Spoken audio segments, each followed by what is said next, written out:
We're live on DSTV 190. Welcome back. You're watching hashtag #MyOpinion. Please send us your tweets using the handle @190ed, or you can post on our Facebook page, that is @DSTV 190, using the hashtag #MyOpinion. I gave you a wrong number earlier on. It's 083-913-0001, not 001. 083-913-0001. Standard rates apply. Free minutes do not apply. We are joined now by Felicia or Felicity?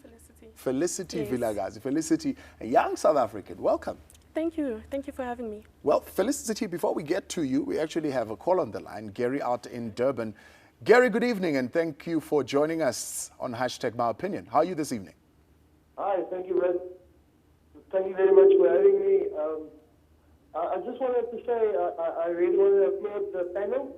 I think that they have raised some serious questions, and it's great that people get an opportunity to see this. I want to know, with reference to red flags that have been raised during the episode so far, how do we communicate that to the masses? I feel like if we can at least just on the same opinion, we can move forward. All right, Gary in Durban, much appreciated. Well, there you go.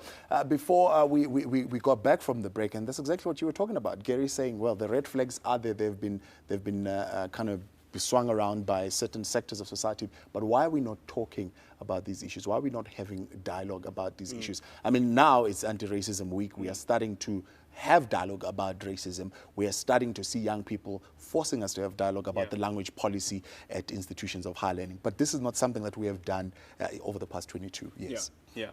So there's a statement that always comes to mind for me, which I think is a very powerful truth. And the statement goes like this: it's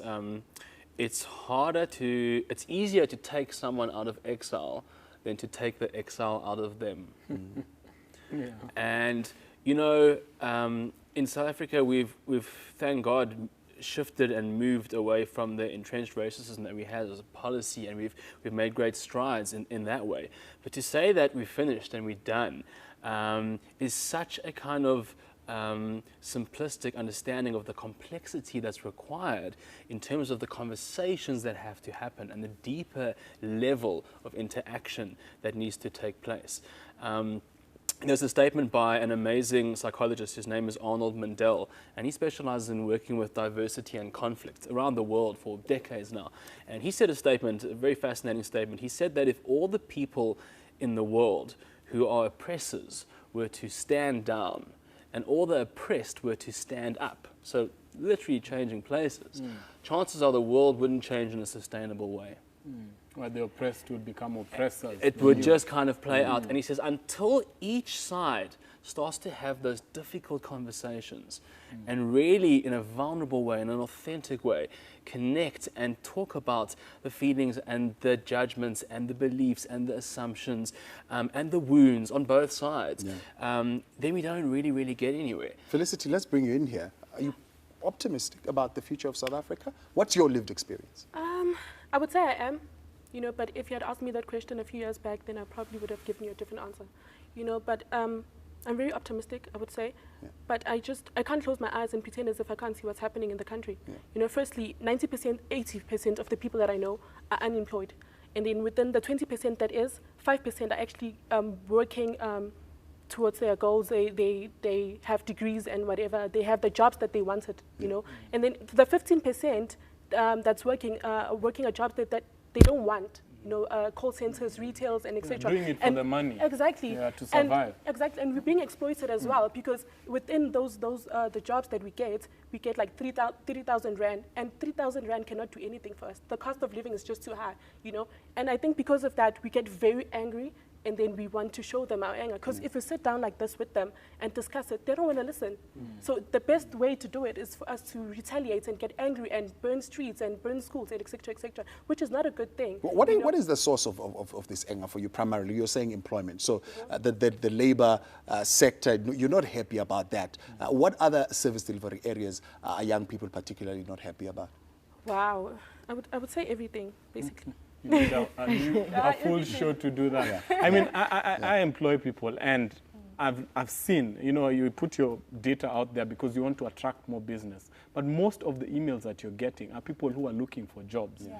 And some of the people who are looking for jobs, A, are not really, I mean, you're not looking in the right sector. Secondly, there are some who are graduates, and maybe you advertise a position which is entry level, but you find people with experience who are applying for these jobs, which is just an indication that there's something out there, particularly in the South African job market, that is quite fragile. We're becoming very desperate for Yeah. jobs. You know, there's something that I've just been observing in terms of unemployment. Yes, we are all scrounging for a job, but I've also realized that the systems somehow have sort of like fallen apart, or should I say they are broken. An example of, let's say, for instance, municipalities. You used to have a system where, you know, there were people that were employed to come read your meter, whether it's your water meter, whether it's your electricity. You don't find that anymore. All of a sudden, you have what they call contractors, and you can't exactly put a tag. What sort of a contractor are you? Fully qualified? It's just chaotic to some degree, and that eats up, you know, jobs that are supposed to go to properly qualified, you know, young people that come out of university. And for me, that's a bit worrying. And another aspect is, look, I am a foreigner, and I could be also one of the people that could be taking one of the jobs, but it's not that much of a margin. But we've had a lot of people that have crossed the border, okay? And because they've crossed the border, they come as cheap labor. And So at a going back segment, to the contractors, this is Joseph, who's just come from a neighboring country. Because Joseph, I will pay him 1,000 rand, and I'll take up space that could have been taken by her, and I pay her 5,000 rand. So for me, something needs to happen. The government, whether it's the government, whether it's the municipalities, whoever it is who's in charge of these organizations, need to sit down and say, okay, this is how we're going to operate. Yes, still take in foreigners, but take them, you know, taking into consideration certain policies into place. How are we dealing with these frustrations, Yochi? And while you're there, you see, part of the problem is the fact that what you're raising right now almost becomes the go-to answer when young South Africans say, well, we don't have jobs. Naughty politicians want to say, yeah, well, you don't have jobs because there are foreigners here who are taking your jobs. And I would think that is not the answer that we should resort to. And it's a very, very naughty thing to do. But how else are we addressing these frustrations? Yeah.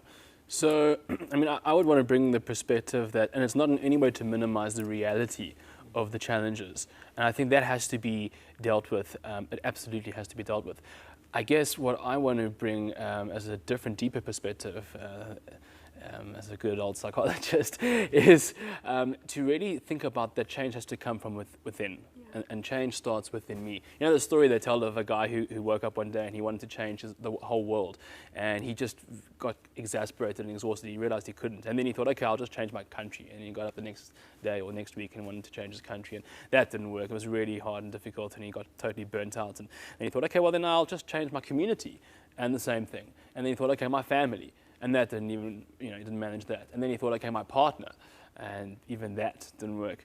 And eventually he woke up and he said, okay, let me try and change myself. And even that's hard. Even that's hard. But I think President Zuma is going through that. We need Yochi to sit with the president. I mean, 2015, the Afrobarometer survey released at the end of November on South Africa's confidence in the president shows that 2/3 of adults polled distrust the president. Trust deficit. It's a big issue. A poll in Kenya at the moment shows that 53% of the country believes that the country is going in the wrong direction. So Afrobarometer, as you've said, it seems that there's across the continent there is some pessimism and some belief. So there is this bank that is sitting there on President Zuma, the Trust Bank. It is quite low right now. Depleted. It's depleted. How does he begin to deposit in that bank and maybe see it going on the up? So, you know, again, kind of coming back to the personal level, you know, Stephen Covey, he talks about these spheres of influence. And he says that it's really important to an exercise to ask yourself, you know, how much in my life am I worrying about things that I can control there's like 3 spheres, 3 circles. Like the inner circle is the stuff that I can control, and that's pretty much just me. But the irony is that when I control myself and I change the way I act, so when I think before I act, it's kind of mindfulness. It's like, can I get onto the balcony and even for a few moments, consider what options I have before I take action and kind of bring choice into the picture besides just reactivity and anger. But there's the inner circle of what I can control, which is really just myself in a fundamental way. Then there's a middle circle outside of that, which is I can't control, but I can influence. So I can leverage and there's connections and then there's the outer sphere, which is the area that I have no influence even necessarily. And if I'm spending most of my energy and worrying about that level and hardly any into the kind of more inner circles, then it's a problem. And I'm going to get hell of a frustrated and hell of a angry and feel disempowered and there's nothing I can do. So I really think that there's ways that, and it's not easy. And I want you to touch on those ways when we come back. Let's take this time and allow you to share your opinion. You can share that on Twitter at 190ed, or you can post on our Facebook page at DSTV190, and you use the hashtag MyOpinion. That number once again, 083 913 0001. 083 913 0001. Standard rates apply. Free minutes do not apply. We will continue after the break. Don't go away.